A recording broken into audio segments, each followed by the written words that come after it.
Greetings, one and all. It's the Bays, just Bays in here with another book capsule review. I have my new do here, my new haircut going, and today's book we are going to discuss is The PISAN CANTOS by Ezra Pound. There we go. Ezra Pound, very interesting poet, giant of the 20th century, especially the early 20th century, very controversial figure. Great writer, difficult writer. He wrote these during his stay at St. Elizabeth's Hospital, a psychiatric hospital in Washington, D.C.,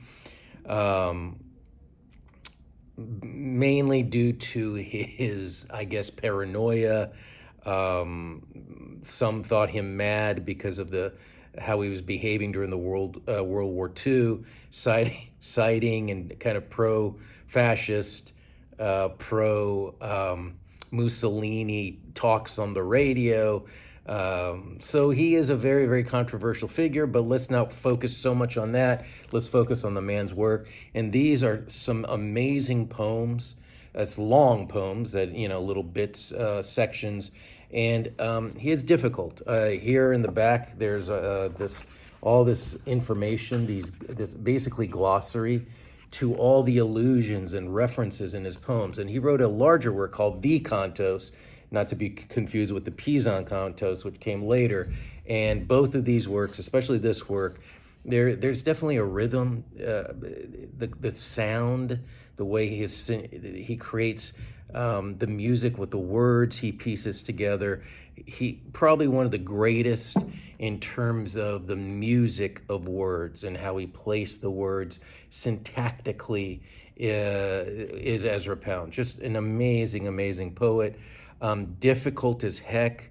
You kind of have to always check back. I mean, in the first few lines of this work, if you look at the references in the glossary and you kind of mix and match, you get a way better understanding. I read this for the first time without using the glossary, just getting a sense of it. Of course, in terms of my understanding of the poem, I didn't really get much. However, once you get into it and start reading it, there definitely is a music. And for me, that was enough for me, not so much understanding what he was trying to say. Now I'm reading it for a second time, bit by bit, using the glossary and the notes and mixing and matching. It's way more slow going, and I'm getting a better understanding. But that's where we get into.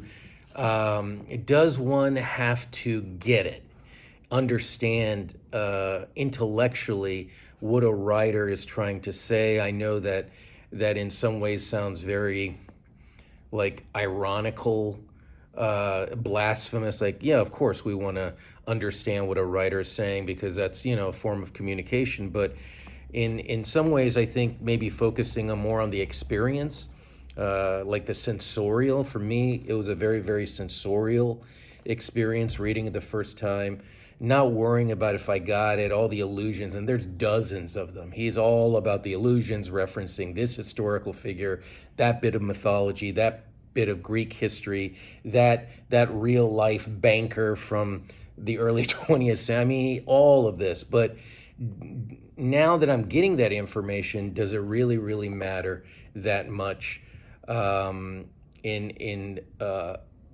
enjoying the piece? No, not really. I did enjoy the piece. It's a very challenging poet, one of the great poets. He's worth reading, but if you feel that it's overwhelming, you don't get it, this is not for you. It's mainly just kind of enjoying poetry for its purest sense, and I think it's sound. I think it's just